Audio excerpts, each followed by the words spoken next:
We've got new Demi music. And did Justin just shade One Direction again? And Nicki Minaj is firing serious shade towards Miley Cyrus. We've got all that shadiness and more on today's rundown. Yo, what's up? You're back at the Daily Hollywood Rundown. I don't really know what dialect that was. I think you're feeling tough. You're in your t-shirt. Maybe that's what it was. You guys, whatever I'm feeling. Welcome back to the show. Erin Robinson with Danielle Reve today. Thanks for having me, Erin. Did you miss Iggy Azalea? Yeah, I kind of follow her a little bit on Twitter, but... All right, well, we got some Iggy news for you. So Iggy Azalea wrote a song for Selena Gomez. I was really surprised to learn this, but Iggy took to Twitter to do a little chat with her fans and kind of let everybody know what she's been up to. She's been MIA since she canceled her tour and got engaged. Yeah, kind of. Yeah, so she was talking about her album art and what she's been up to, and she let everybody know that she's doing a track with Demi Lovato called Kingdom Come, which we kind of knew about, but big surprise, she actually wrote a track for Selena Gomez. It was called Girl Crush. And she said on Twitter, quote, "I didn't write it for her, just a verse, but it was very different to the current stuff, so it may not fit her new music. And I did a song for her a while ago, but she didn't release it. It was called Girl Crush. She's great." Interesting. Will we ever hear that track? I don't know. I hope so. Well, you all probably know that Demi and her team have set up this little scavenger hunt thing all across the U.S. in New York and in L.A. for fans to go find little track teasers to songs off of Demi's album, Confident. We've been getting them a lot recently. Yep. Well, today we've got two of them for you. One is Kingdom, like you mentioned earlier, and it's my new jam.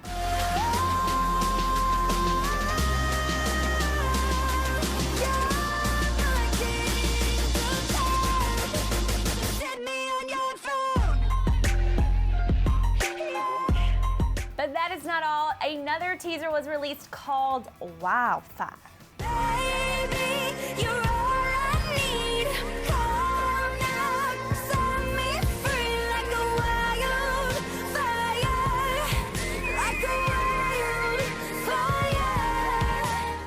So every single song I've heard off of this album, and I'm not just saying this to say it, I feel like every track is a single, is a hit. Like, I feel like she's gonna have more hits on Confident than she's had on any other album before. First of all, wow. Second of all, how is she gonna sing all of these songs live? They are power pop songs. I know. I sort of feel like Kelly Clarkson vibe from her. Like, she's just pushing it to the limit. Also, stay tuned to Clevver News, because on Friday, Demi's new music video for Confident is going to drop. And when I say drop, I mean drop the mic. And someone who is dropping the mic is Justin Bieber. He's shading One Direction again. Can you believe it? Yeah, so you know that their albums are coming out on the same day, and when Justin found this out, you probably remember some shade that Justin threw via Snapchat where Louis responded, but it was all in good fun, and now Justin is speaking out in an interview.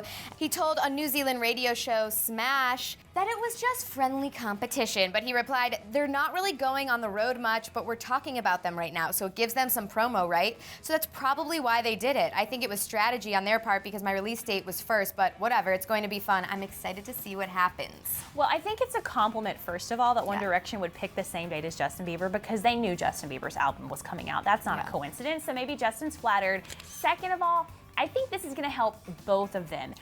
Their audiences are very similar. I think both boys are going to be promoting their album, which is going to inadvertently promote each other's album. I think this is actually a smart PR move on both teams' behalf. I agree, and I wonder if their fan bases are going to really rally for them so that one of them wins. Like, I feel like they're both going to sell more albums because of it. And more shadiness, you guys. You guys probably all remember that now infamous VMA moment between Miley Cyrus and Nicki Minaj, where Nicki goes, "What's good, Miley?" Back to this that had a lot to say about me the other day in the press. Miley, what's good? Well, that all happened because of the Nicki and Taylor Swift tiff that happened on Twitter earlier. Miley said in an interview with the New York Times that Nicki was not a kind or polite person, and that Nicki had a lot of anger in saying, quote, that everyone was white and blonde that got nominated for a VMA. She also said that Nicki made it more about herself than she actually did about racial appropriation. Well, Nicki is not about to let that view go, at least not without the last word. She said to the New York Times Magazine recently, "The fact that you feel upset about me speaking on something that affects black women makes me feel like you have some balls.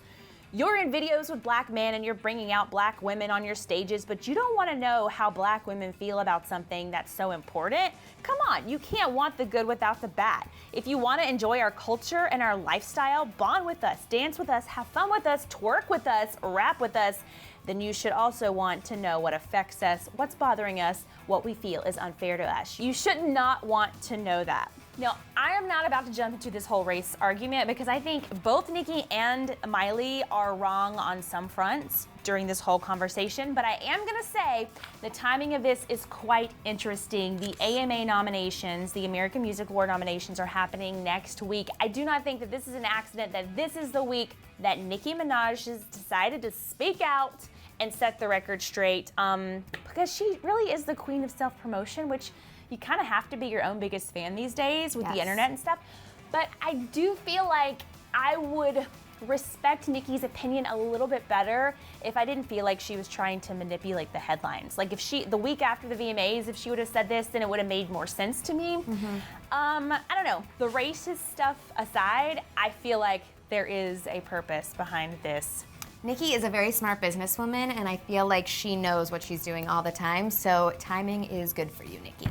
Okay, so what do you think about this Nicki Minaj, Miley Cyrus shade fest? Do you think timing is everything? Do you think that Nicki is just really just feeling like she can express herself now, finally? And speaking of timing, do you think that Justin Bieber and One Direction are doing this on purpose? Was it all planned that their album came out on the same day? Or is it just coincidence and is he shading 1D now? No, I think there's a conspiracy theory that both teams know what they're doing on this. So too. I hate being the one who's like... Being the one who buys into the stuff, but I am sometimes. You guys, thanks so much for watching the Daily Hollywood Rundown. See you later. Justin is talking about his relationship with Selena again, and Demi Lovato strips down to her birthday suit for a new confident photo shoot.